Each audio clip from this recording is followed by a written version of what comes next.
Hi மக்களே, எல்லாரும் எப்படி இருக்கீங்க? நல்லா இருக்கீங்களா? நாங்களும் நல்லா இருக்கோம். இன்றைக்கி நம்ம வந்து மீன் குழம்பு பண்ண போகிறோம். எல்லோரும் ஒரு ஒரு ஸ்டைலில் பண்ணுவாங்க. ஸோ நமக்கு நான் சொல்கிற இந்த ஸ்டைலில் பண்ணி பாருங்கள். மீன் குழம்பு ரொம்ப டேஸ்ட்டாக இருக்கும். நீங்களும் ஒருக்கா ட்ரை பண்ணி பாருங்கள். அதுக்கு தேவையான பொருட்கள் கொஞ்சம் 1 டீஸ்பூன் 1.5 டீஸ்பூன் வத்தல் பொடி, 2 டீஸ்பூன் மல்லிப்பொடி, கசகசா, ஓமம் சொல்லுவோம்ல அந்த ஓமம், ஒரு பூண்டு, கொஞ்சம் வந்து ஃப்ரெஷ்ஷாக உள்ள கருவேப்பிலை, கொஞ்சம் ஜீரகம் வச்சுருக்கோம்.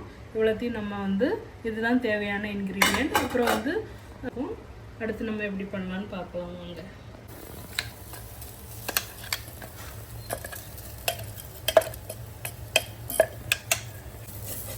ஸோ நம்ம வந்து தேங்காவை ஓரளவுக்கு பொன்னிறமாக வறுத்து எடுத்தாச்சு.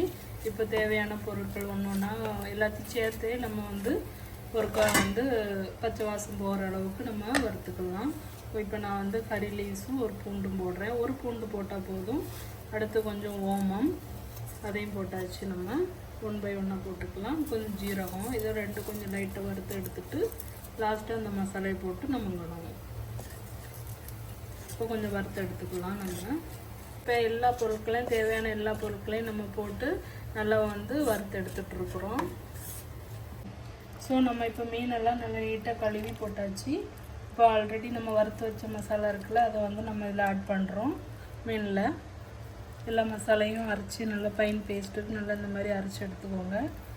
மசாலா அரைச்சி எடுத்தாச்சு, அதையும் ஆட் பண்ணியாச்சு. கூடவே வந்து ஆல்ரெடி புளி ஒரு லெமன் சைஸ் அளவுக்கு புளியை வந்து நம்ம ஊற வச்சு கரைச்சி எடுத்து வச்சுருக்கோம். அதையும் நம்ம ஆட் பண்ணிக்கலாம். அதை கொஞ்சம் மசாலா தண்ணியை இதில் மிக்ஸ் பண்ணிக்கலாம். ஸோ எல்லா மசாலையும் இதில் கவர் ஆகி வந்துடும் நமக்கு.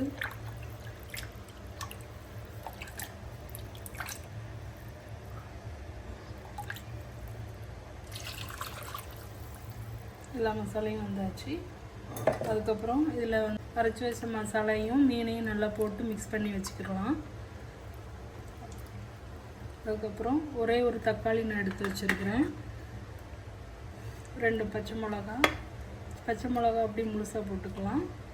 அதுக்கப்புறம் ஒரு தக்காளி எடுத்து கட் பண்ணி வச்சுருக்கிறேன். முருங்கைக்காய் வந்து இது ஆப்ஷன் தான், நீங்கள் வந்து போடணுன்னா போட்டுக்கலாம், இல்லைனாலும் ஓகே தான். அப்புறம் வந்து ஒரு கீத்து கருவேப்பிலையும் போட்டுக்கலாம் நம்ம. அப்புறம் தேவையான அளவு உப்பு.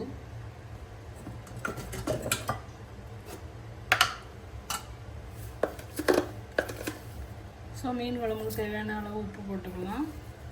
அப்புறமா தேவைப்பட்டுச்சுன்னா நம்ம அடிஷ்னலாக ஆட் பண்ணிக்கலாம். இப்போ எல்லாம் வந்து நம்ம கைட்டு ஒருக்கா நல்லா கழுவி வச்சுக்கலாம்.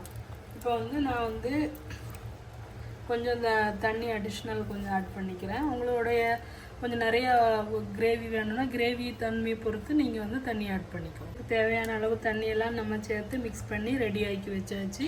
இனி அவ்வளோதான், நம்ம கொதிக்க வச்சு இறக்கிற வேண்டியதான். ஸோ நம்மளோட மீன் குழம்பும் நல்லா கொதித்து ரெடியாகி வந்துட்டுருக்கு. இன்னும் ஒரு 10 நிமிஷத்தில் கொதிக்க வச்சா போதும், அதுக்குள்ள மீன் குழம்பு ரெடி ஆகிடும். ஸோ நம்ம வீட்டு மீன் குழம்பு நல்லபடியாக ரெடி ஆகியாச்சு. எல்லாம் வந்து ரெடி ஆகியாச்சு. நாங்கள் வந்து இந்த மீன் குழம்புல ஒரு சொட்டு எண்ணெய் கூட விடலை. நீங்கள் வந்து தாளிக்கிறதுக்கு வந்து தாளிக்கிறதா இருந்தால் தாளிச்சிக்கலாம். ஆனால் நாங்கள் தாளிக்கல, ஒரு சொட்டு ஆயில் கூட விடலை. இதான் நம்ம வீட்டு மீன் குழம்போட இன்றைக்கி ஸ்பெஷல். அப்புறம் கூடவே மத்தி மீன் ஃப்ரை ஆகிட்டுருக்கு. சோறு எல்லாம் ரெடி ஆகிட்டுருக்கு. சாப்பிட்டு பார்த்துட்டு எப்படி இருக்குன்னு சொல்கிறேன் ஃப்ரெண்ட்ஸ். ஸோ ஃபைனலி நம்மளோட வறுத்து அரைச்ச மீன் குழம்பு ரெடி ஆகியாச்சு. கூடவே நம்மளோட பொரிச்ச மீனும், அடுத்து வந்து காலிஃப்ளவரில் பண்ண பஜ்ஜியும் ரெடி. சுட சுட சாப்பாடும் சாதமும் அடித்து ரெடியாக்கி இன்றைக்கி லீவுங்கிறதுனால பொறுமையாக பண்ணி சாப்பிட போகிறோம். வாங்க சாப்பிட நம்ம வீட்டுக்கு. வீடியோ பிடிச்சா லைக் பண்ணுங்கள், பிடிக்காட்டாலும் லைக் பண்ணுங்கள். தேங்க்ஸ் ஃபார் வாட்சிங்.